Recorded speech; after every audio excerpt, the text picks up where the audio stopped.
Dominus vobiscum. Sequentia Sancti Evangelii secundum Lucam.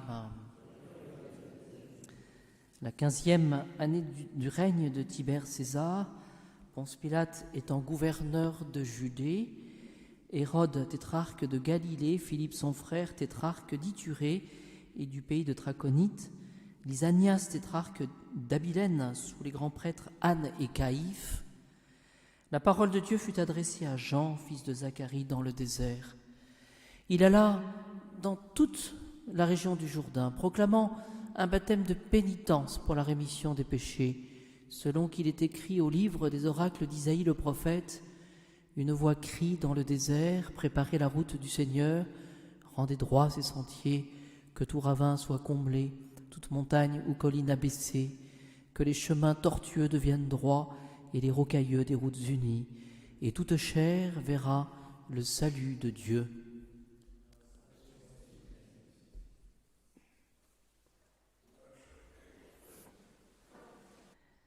Nous avions ce matin au bréviaire, car le bréviaire c'est la prière du prêtre, mais c'est votre prière aussi, parce que le prêtre prie en votre nom, c'est la prière de l'Église.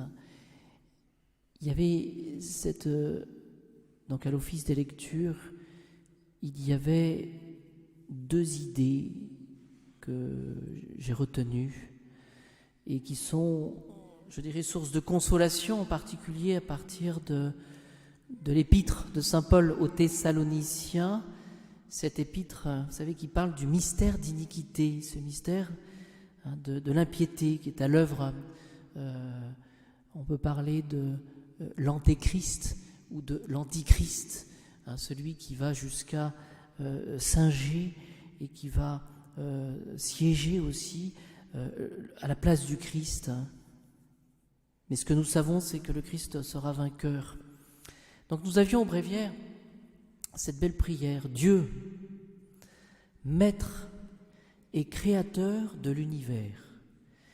Dieu qui a fait toutes choses et les a disposées avec ordre. Vous qui vous êtes montrés pour les hommes, vous qui vous êtes manifestés avec amour et avec plein de patience, daignez nous obtenir le salut. J'ai trouvé que cette prière pourrait nous aider, car lorsque nous adressons au bon Dieu, nous adressons à celui qui est le maître, celui qui finalement décide des choses. C'est celui qui nous donne la vie aussi par cette notion de créateur, voilà, qui a fait toutes choses.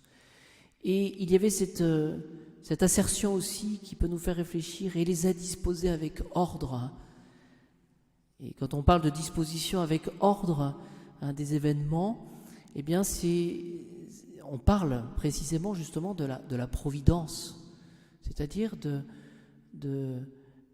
Dieu qui gouverne justement les choses et qui permet les événements, les joies, alors ça c'est facile, mais qui permet aussi les épreuves, et qui permet aussi le mal en tant que tel. Eh bien, nous pouvons lui demander au bon Dieu qui se manifeste à Noël en particulier, dans sa miséricorde, eh bien qu'il se manifeste à chacun de nous, alors qu'il est maître, alors qu'il est créateur, alors qu'il dispose toutes choses avec ordre, c'est-à-dire dans sa providence. Donc on peut dire déjà qu'il n'y a pas de hasard en cela. Eh bien nous pouvons implorer le Seigneur aussi qu'il se manifeste parmi les hommes, c'est-à-dire pour chacun de nous, avec son amour, c'est-à-dire en se donnant, en donnant sa vie, en donnant sa grâce et finalement en donnant ces consolations dont nous avons besoin par l'amour, qu'il s'unisse à nous. Et nous pouvons demander aussi au Seigneur sa patience. Voyez, et cette patience du bon Dieu, c'est cet amour qui se manifeste en dépit justement de notre faiblesse et en dépit de nos péchés. Essayons de demander cela au Seigneur. Et c'est pas pour rien que dans l'Évangile, eh bien, nous avons ce passage du baptême de Jean qui est un baptême de pénitence. Vous voyez, ce que le Seigneur nous demande, c'est d'avancer, de reconnaître ce que nous sommes, de compter sur sa grâce et d'entrer dans son plan, j'ai presque envie de dire, c'est pas facile, mais justement c'est la grâce qui nous l'enseignera et l'esprit de foi. Voilà, ne mettons pas de considération humaine. Et la deuxième idée que j'ai retenue à la suite du bréviaire ce matin, c'était des considérations sur le silence. Vous voyez, je crois qu'on fait partie on parle trop, où il y a trop de bruit d'une certaine manière.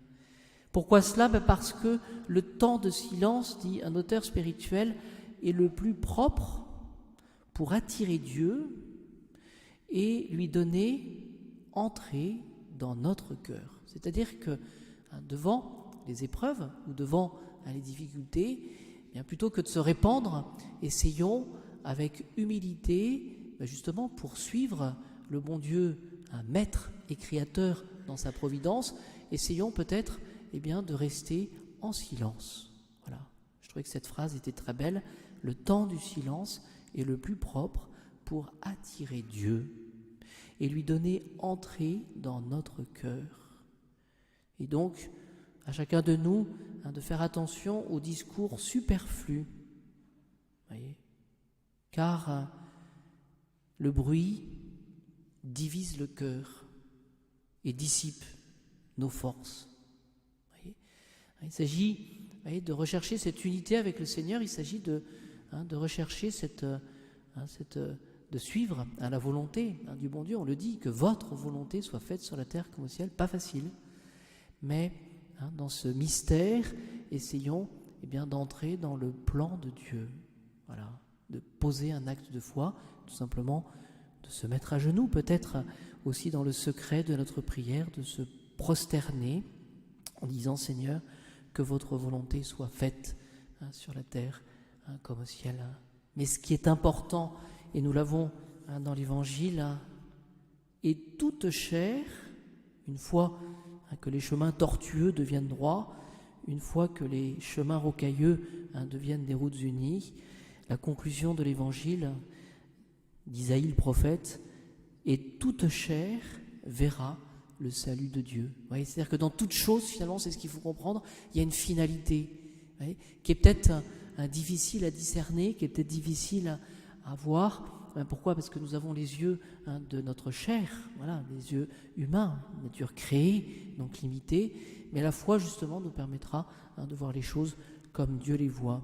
Alors voilà quelques considérations pour nous aider à bien entrer dans le mystère de Noël. Pourquoi est-ce que l'enfant Jésus vient dans sa miséricorde ? Pourquoi est-ce qu'il se rend, je dirais, si petit, si aimant, un petit peu comme dans l'Eucharistie ? C'est certainement parce que dans nos faiblesses, nous avons besoin de lui et qu'il veut, il souhaite venir dans notre cœur, mais à condition que nous vous ouvrions justement par la foi la porte de notre âme.